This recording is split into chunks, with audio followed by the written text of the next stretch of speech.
Welcome to ELF, Designs in Nature, Spiders. We're on the introduction and conclusion of this unit. As you can see, we have the outline taped to the top of the lid for each center for your convenience.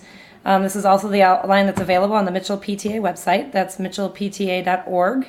And if you go to Programs and Events, drag down to ELF and click on it. On there, you'll drag down to Spiders and you'll see the outline, some background information, the puppet show, recipes, bring-ins, which is items you need to bring in for ELF.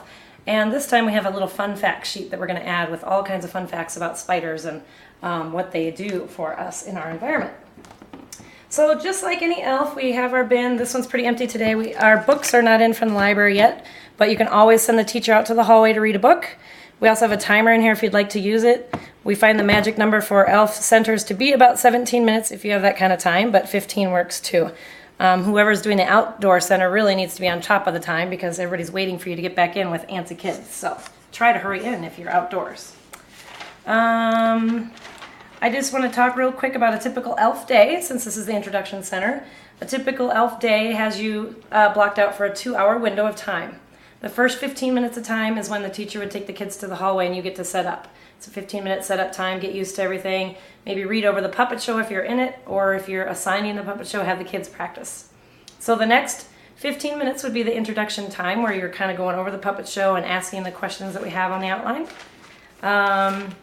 You can kind of get the kids talking and excited about ELF. You can also remind them that we, parents, are volunteers and that we expect their cooperation and respect. Part of Mitchell Rocks here at ELF. Then the next set of 15 minutes will be 4 centers that will rotate. The kids rotate, so you only have to learn 1 center, parents. Calm down. It's not a whole bunch of stuff to do, and they are kindergarten through 4th grade, so hopefully they won't stump you on spiders. Then the last 15 minutes, we do a conclusion, which usually includes an ELF snack, although your teacher may want you to have the ELF snack saved for later in the day, depending on what time your ELF is. Always check with your teacher about allergies for your students. And then you have 15 minutes to clean up. I do want to give a special shout out for cleaning up because the last bins were a disaster when they came home from Leaves and Cones. So please, we take a lot of time and care in putting these things in where they belong. We put envelopes in there to organize. Please get everything back where they belong. It only takes 2 extra minutes to make sure everything's in there. There's 20-some classes running ELF, and if the new parents can't figure out what they're doing, it makes it a really hard and challenging start to ELF. And we all know it's already a little bit zany in the classroom.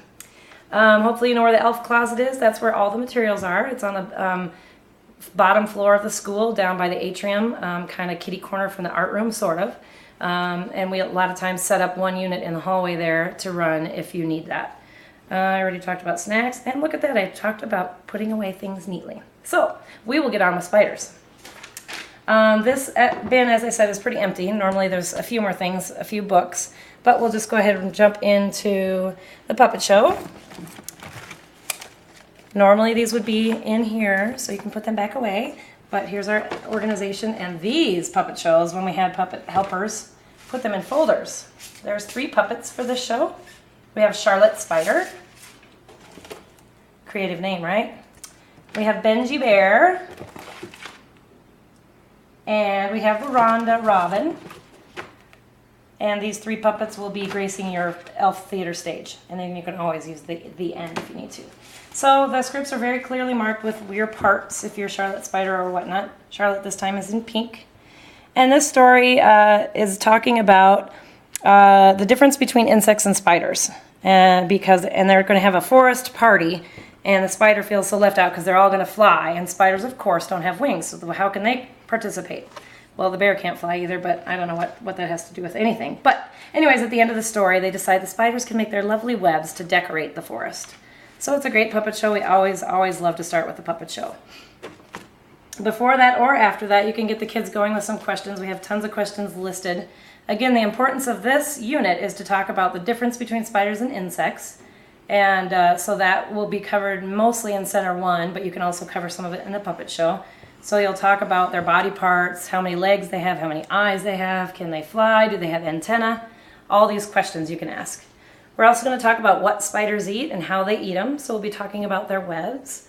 With the webs, we'll also talk more about the anatomy. So you'll talk about the spinnerets and how the Silk is in the abdomen. It's a liquid, but as it comes out and hits the air, it becomes the thread-like material that we're all used to seeing in the woods. And it's also kind of interesting to notice that there's 7 kinds of silk that spiders spin. Some is sticky, some is not. Sometimes they use it for escaping prey, sometimes they'll use it for catching prey. So be sure and take a look at the whole outline if you really want to get some in-depth information. And again, we'll have a fun facts sheet on the website. So we'll talk about how the spiders make silk. Are you paying attention?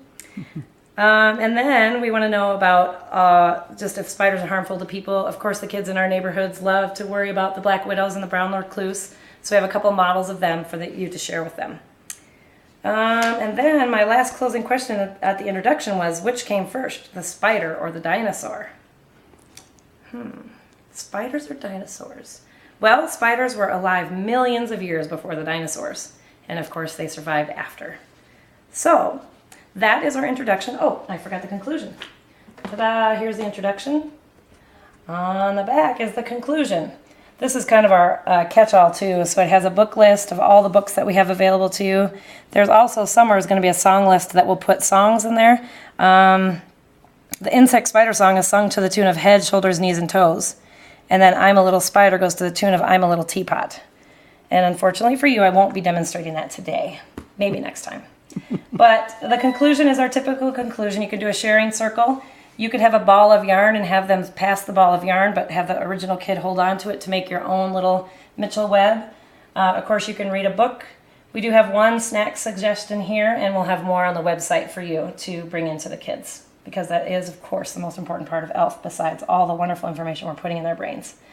This unit has a very small list of bring-in items.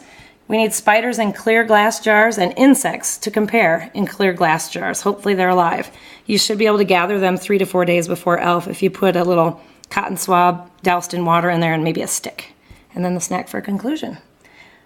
That's all we have for you on the introduction and conclusion of spiders. So if you have any questions, please contact us at mitchellelf@gmail.com. Thank you.